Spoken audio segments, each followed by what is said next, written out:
So this is 1 week after replacing the evap Purge solenoid valve.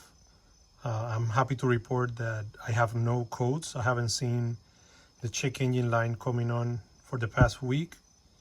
And for my surprise, I have no pending codes either.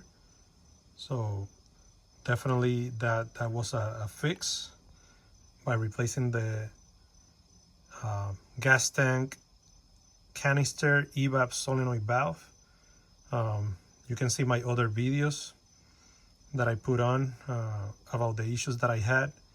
I will also put all the videos together, including the one where I did the replacement of this part, which is pretty easy. Doesn't require a lot of knowledge, doesn't require a lot of tools, very accessible from the engine bay. So, and I did also use a aftermarket part, or a compatible part, is not Toyota original, since the Toyota part, the original one, failed at 42,000 miles.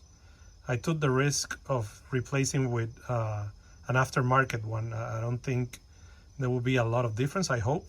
So I guess I will continue to report.